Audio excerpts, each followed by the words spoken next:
मेरे परिवारजनों, आज यहां बहुत बड़े और देश के आधुनिकतम स्टील कारखाने का लोकार्पण हुआ है। आप मुझे बताइए, आपको गर्व हो रहा है कि नहीं हो रहा है?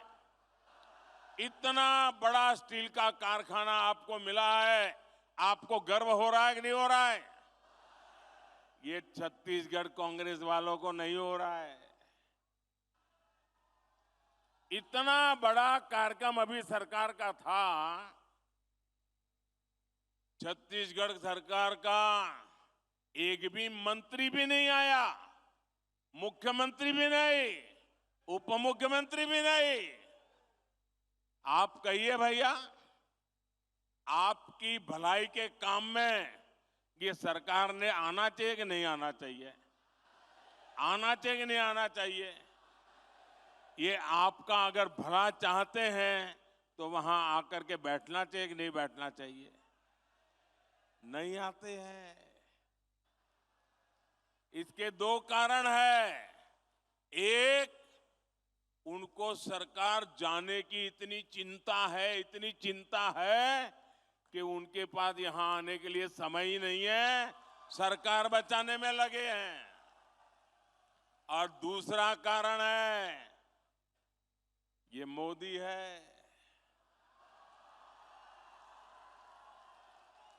अगर मोदी के सामने जाना है तो कोई आकंठ भ्रष्टाचारी मोदी से आंख नहीं मिला सकता है, और इसलिए वो आने से डरते हैं, भाग जाते हैं। मेरे साथियों,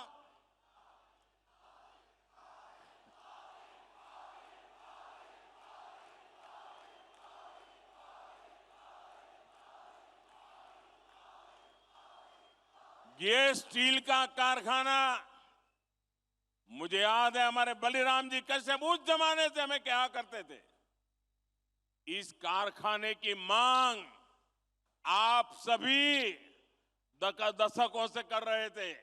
हमारी जब मुख्यमंत्रियों की मीटिंग होती थी, मैं गुजरात से मुख्यमंत्री के नाते मीटिंग में आता था दिल्ली में, रमन सिंह जी छत्तीसगढ़ के मुख्यमंत्री के नाते आते थे, और हर मीटिंग में रमन सिंह जी स्टील के कारखाने के लिए जोर से आवाज उठाते थे। आपकी आवाज वो वहां पहुंचाते थे। लेकिन आप जानते हैं कांग्रेस ने ये मांग क्यों नहीं मानी? इसके पीछे कांग्रेस के कट, कमीशन और करप्शन की बोलबाला थी, सोच पड़ी थी। लंबे समय तक कांग्रेस की नीति रही है, क्या करते थे? कच्चा माल विदेश भेजो और फिर उसी कच्चे माल से बना महंगा सामान महंगे पैसे देकर के आयात करो। कहते हैं ना, गेहूं बाहर भेजो और फिर ब्रेड बना करके लाओ। क्या ऐसा कोई करता है भाई? ऐसा कोई करता है क्या?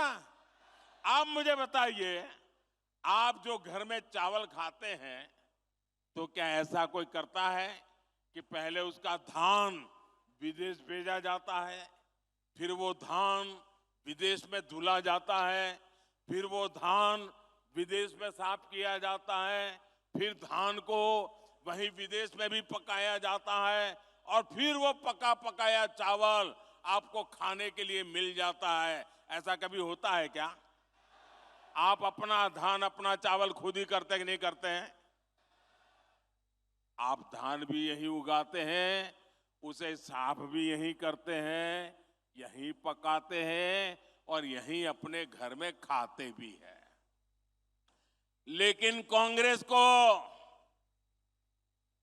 ये करने में कट की कट हो जाती है, कमीशन नहीं मिलता है। इसलिए क्या किया उन्होंने?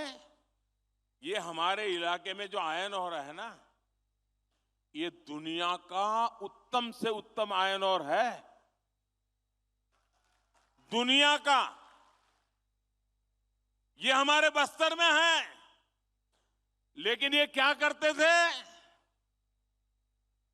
आयरन ओर में से स्टील यहां बनाने के बजाय, जिसका कोई हिसाब किताब न हो, कितना माल निकाला पता न चले, जितना उठा सकते हो उठाओ, विदेश भेज दो और बीच में मलाई खा लो।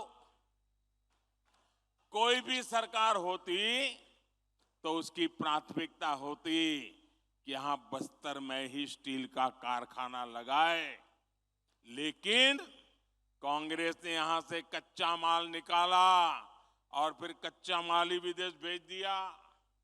इसमें कांग्रेस के नेताओं ने कमाया, यहां के नौजवानों को कुछ नहीं मिला।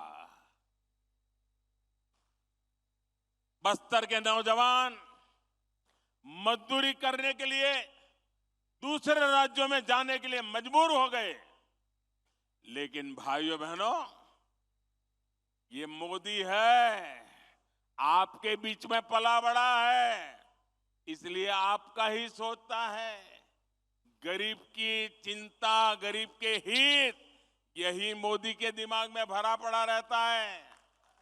इसलिए हमने दिल्ली में, मुझे आपने सेवा करने का मौका दिया, हमने बस्तर में स्टील कारखाने का काम तेजी से पूरा करवाया। भाजपा सरकार ने लगभग 24,000 करोड़ रुपए स्टील के कारखाने पर लगाए। इससे इस क्षेत्र के 50-55 हजार साथियों को रोजगार मिलना तय हुआ है। सरकार ने यह भी तय किया है कि स्टील की जो प्लांट की क्षमता है उसको और बढ़ाना है, मुझे और पूंजी लगानी है ताकि ज्यादा लोगों को काम मिले।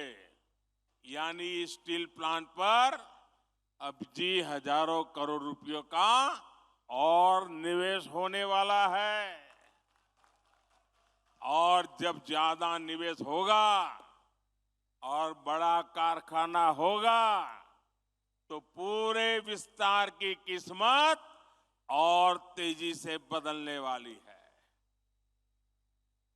अब मैं आपको बताता हूं, मेरे यहां गुजरात में स्टील बनाने का एक कारखाना है। वहां तो आयरन ओर भी नहीं है, हम बाहर से लाते हैं। लेकिन स्टील कारखाना होने के कारण कार बनाने के अनेक कारखाने वहां लग गए, गाड़ियां बनाने, क्योंकि स्टील की उनको जरूरत थी, पास में ही मिल जाता था।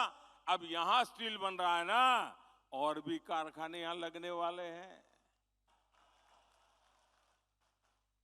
और यहां पर करीब 1.5 लाख साथियों के लिए नौकरी की, रोजगार की संभावना बनेगी। और मेरे शब्द लिखिए भैया, आज छत्तीसगढ़ का नौजवान रोजगार के लिए बाहर जाता है, एक दिन ऐसा आएगा हिंदुस्तान के नौजवान रोजगार के लिए बस्तर आना चाहेंगे, बस्तर आना चाहेंगे। आप कल्पना कर सकते हैं, मोदी अगर ये काम कर देगा तो कांग्रेस के लोगों के लिए भ्रष्टाचार के रास्ते रुक जाएंगे। खदान में से जो माल खाते थे उस पर मोदी ने ताला लगा दिया, और इसलिए छटपटा रहे हैं। आज भी कितनी झूठी बातें फैलाई, लेकिन आपने उन पर ये तमाचा मारा, इतनी पब्लिक आकर के आपने उनको तमाचा मारा है। झूठी बातें फैलाकर इनका इरादा समझिए, बस्तर के मेरे नौजवानों, इनका इरादा समझिए। ये झूठी बातें फैलाकर ये स्टील प्लांट को भी हड़पना चाहते हैं। इस स्टील प्लांट को भी कांग्रेस ही अपने बच्चों, अपने रिश्तेदारों की तिजोरी भरने का माध्यम बनाना चाहते हैं। लेकिन मेरे बस्तर के भाइयों बहनों, ये मोदी की गारंटी है, ये मोदी नहीं होने देगा।